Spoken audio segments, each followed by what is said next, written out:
So what we do is bring in all the information we can. There's filters, so courses, faculties can look at these by faculty, by school, it's around their organisational unit, and there's an executive dashboard where you can actually look at, is the assessment within policy or outside of policy, who are the staff attached to the unit, how many people are enrolled in the unit at the time. So there's an executive dashboard that's really good for line managers to just have an overview of what's going on at their school. This unit report comes in, you can see it's historic in the middle columns, and on the right hand side it's the current enrolment. Down the bottom it's just it's the outcomes, and the aqua is that the students are still enrolled at that point, so there's no information. Now this brings information from a range of different places. We have an academic database that actually brings the assessment in, so you've got 5 years of assessment. That actually helps if you've got succession planning. If you inherit a unit, you've got no idea what's gone on before. This is quite a helpful document. We have the survey data. All academic staff have the survey data at a single cohort level, but at the unit level. But now you can see the sub-cohorts. If you've got engineering students in maths, how are they going? What's their feedback? If you've got nursing students mixed in with biomedical science students, how are they going with it? How are they experiencing the unit with their colleagues? We've got information around who's been teaching the unit. And this was designed by our information architect, thought it was fantastic. I couldn't see the point, but lots of academics love it. But it's for the cohort of students in front of you, what have they achieved? What units have they actually finished before they've come to you? So if you've got assumed knowledge and you think people have done something, you can see actually whether the cohort has actually finished the unit that you assume they have. The next is the unit load trend. We've gone from 2 different Callista into, we now have student and academic management system, SAMS. And in that changeover, the pattern of enrolment changed slightly. So we're building a pattern. This builds across a calendar year. If you deliver the unit 3 times, you'll have 3 load patterns. And down the bottom, we have a section where we can see each week where are the students coming and going, and you can double click and you can see on if the students are leaving, have they dropped load, have they changed load, or have they left the institution. So you can actually see the attrition on a weekly basis. You can also see the enrolment. So if you've got a student who comes in week 4 and you go, oh, they've missed out on being in groups, you can actually know who they are immediately. On the back page, we've got an opportunity where unit coordinators can record academic history. So in our individual unit reports, course unit coordinators can put in what happened in the delivery of that unit. In the course level, they can put in course team discussions. With everything that we do, we have to have a glossary. I don't know how many ways you can actually define attrition, and somebody else will define it in a slightly different way. So basically, we define our glossary, we start with our government definitions, and if they don't work to the cultural needs of the university, then we specify with ours. And I've got a work integrated learning student who's got, she calls them LTU made-ups, so she makes up a definition until we can find a real definition for what we're saying. Questions? Ryan? I'm wondering if you would just briefly describe the pilots you've been funding that would enable innovation, I guess, in this customisable Yes. Okay, to go back to, I had no staff and I had to get, on my PPR it said I had to have pilots in the this calendar year, and I didn't have time to do it. So we've actually funded, we've done seed funding. We had a $25,000 round of seed funding last August and another one in February. And the one in February was because the Deputy Vice Chancellor was asked in a roadshow in public, we'd like another one. Oh, of course we will have another one. So that's user-led and meeting the needs of the stakeholders. So the range of pilots have been from like $250, which is feedback and feed cake, where somebody's actually, they get teachers, academics to bake cakes, and the students do use clickers to vote on the cakes, and they give feedback on a course level. Now that's in creative industries, they have lots of course level activities, but not in the sciences area, which is where this person was. So that's one area. Paper planes was another pilot. That was fairly low seed funding for that one. I'm not sure it was even I think we gave people $500 because we just didn't want to give them any less. Who cleaned up the planes? Sorry? Who cleaned up the planes? What kind of quality was it? I don't know.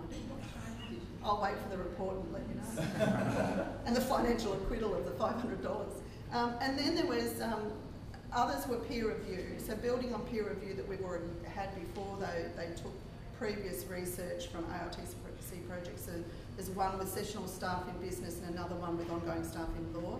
There were others, I'm trying to think of the, some were about giving feedback weekly, so if the students actually gave feedback every week, how that feedback might change over time. Another one was a smartphones app, which with students actually log in when they come, and they can't log in until they're within 100 metres of the classroom. And they give a feedback on how they're feeling and how prepared they feel. And it's about students saying, oh, I can't log in. Well, no, if you're at Nathan and we're at Gardens Point, you can't log in. You actually have to be on site to log in. So that's actually that's been really, really well received. And there's another one that was a UQ is part of it, and it's about sort of a mood, how students are feeling, and I think it's in law. I think there's another one. But they're all up on our website if you'd like to follow up. One more question. Have you thought about bringing actual learning outcomes into this final report? Have we brought learning outcomes Have you into? thought about how to do that? So conceptual understanding, different skill development to show instructors how their students are going. It would be as part of our suite of reports. What we would do is, I've tried to get learning outcomes into this report, but it's stored as a blob. I think that's a technical something or other. In other words, where it's stored, it's got HTML filtered through it, and it's actually, I'm having difficulty getting the data into this. But yes, because they actually map the learning objectives to the assessment tasks, and I'd like that in this unit report. But I'm having technical blob issues at the moment, but it's on my radar. All right, thanks.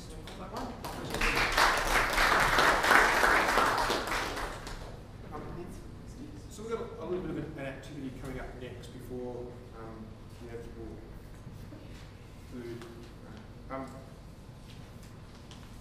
Jason's got an activity sheet coming around, and it's a takeaway one.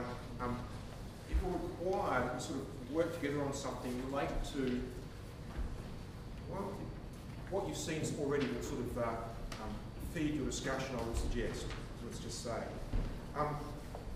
This particular part, again, was on developing the research ideas. So there are a number of things that can actually sort of force your choice of a research idea, if you like. Some of them might be your own creativity or perceived need, if you like. Some of it's going to be aligned with corporate requirements, strategic directions, all that sort of might sort of guide, depending on where you're working. Discipline needs, if you like, or wider things, okay, in terms of the area. So I'll get Jason to discuss this one. Thanks, Steve. The idea behind this is to try and follow on from what we've just heard. So what we want you to do is to think about something that you might like to investigate. Now, what I would suggest for those of you who are already looking at something is to think about perhaps something else that you might like to investigate. What I've got on the sheets here are some prompts for you to think about some things that might be important in your context. On the back of the sheet, I've also started to give you some prompts about some ways that you might think about going about investigating that particular issue. So we've seen two good examples of issues that have come up and two good explanations about how those issues were addressed and how they went about investigating them. So that's the first step. So take your time with that, work through that on your own to think about what would work in your context. Perhaps some of those prompt questions might not necessarily apply as much in your context as others. And that's why I've sort of given a range of things that you might want to consider. So take a little bit of time to do that on your own. The second step from there is to then share your responses to some of these questions to the other people at your table. And what we want to try and do here is give you the chance to get some feedback from the other people on your table so that you can start to develop some of these ideas. Now, some of you are probably thinking, well, you know, I don't have a lot of experience in doing higher education research, and that's fine. You do have experience in a higher education setting, and that experience will be valuable to your colleagues, even though you might not necessarily know a highly structured way to go about investigating it. So what we're trying to do here is take some ideas that you might have that you might be interested in investigating and kind of road testing them with the other people at your table. So that's the first couple of steps. And then once you've done that, what I'll do is I'll get everybody back together and then we're going to add a little twist at the end. Okay, so take your time, have a think about these sorts of things. What would you like to investigate? how might you think going about it? I'm not giving you one particular model that you might or might not find useful, which is an educational design approach. What you're potentially interested in looking at might not fit this at all. So think about why or why not that is the case, okay? So go through those 2 steps, see how you go, share with the people at your table, get some feedback from them, and then I'll get you back together as a group probably in about 20 minutes or so, and then we'll mix things up a bit. Everybody okay on what you've got to do? All good? Go for it.